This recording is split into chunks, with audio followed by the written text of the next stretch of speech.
Tourne-toi vers Allah, prie tes 5 prières par jour. Un musulman, et il ne prie pas 5 prières.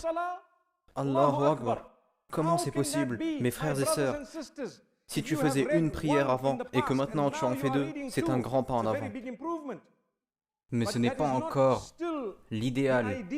Tu as besoin de continuer, parce qu'en tant que musulman, nous avons 5 prières par jour. Si tu lis le hadith de Mu'adh ibn Jabal, quand il a été envoyé au Yémen, il lui a été demandé d'enseigner aux gens différentes choses. Et l'une de ces choses était de leur dire qu'ils sont redevables envers Allah de 5 prières par jour. Pas 2, pas 3. Tu sais, on le dit différemment quand on parle aux plus jeunes. Parfois, on leur dit, tu sais, tu as besoin d'une clé pour entrer, disons, au paradis. Tu veux entrer au paradis, tu as besoin d'une clé. Tu veux entrer par cette porte, tu as besoin d'une clé. Chaque clé a un nombre de dents. Exactement comme si je voulais t'appeler. J'ai besoin de ton numéro de téléphone. Mais si j'ai une erreur dans le numéro de téléphone, je ne pourrai pas te joindre. Tu vois? Donc si je veux atteindre le paradis, je dois accomplir 5 prières par jour. C'est le chiffre, c'est le nombre de dents qu'a la clé. Si l'une des dents manquait, qu'est-ce qui se passerait? Essaye, prends ta clé, casse l'une des dents et mets-la dans la serrure. Elle n'ouvrira pas la porte. Mais il y a tellement d'autres dents, il en manque une. Mes frères et sœurs, contre votre paresse ou la mienne, contre le confort de votre lit, contre quoi que vous fassiez au magasin ou au travail ou en train de profiter en famille, arrête tout au moment de la prière et accomplis rapidement ta prière.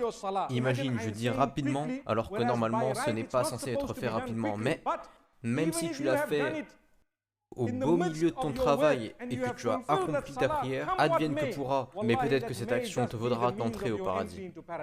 Certains d'entre nous ne sont pas soumis. Tu sais, on ne suit de l'islam que ce qui est facile pour nous, seulement.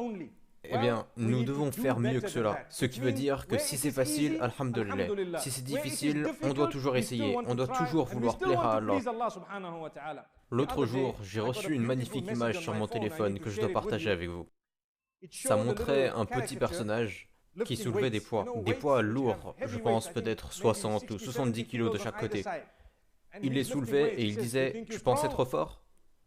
Tu vois, la question est « Tu penses être puissant ?»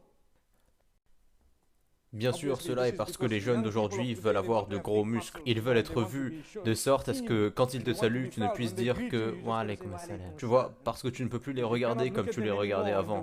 Non, c'est un grand homme, tu dois le regarder avec précaution. Donc l'image disait « Si tu penses être très fort parce que tu soulèves des poids, soulève ta couverture pour la prière d'Al-Fajr. Là, tu seras fort. »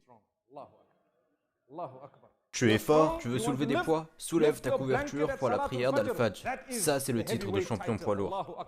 Mes frères et sœurs, je pense que c'est un très bon message. Parce qu'aujourd'hui, le message de la religion doit être montré à nos enfants et à nous-mêmes de telle sorte à ce qu'on le regarde et qu'on y pense réellement. Ce message-là est correct. La personne puissante n'est pas celle qui peut soulever 120 kilos avec une main à un doigt. Non. La personne puissante est celle qui est capable de soulever sa couverture pour la prière d'Al-Fajr et pour le Tahajjud.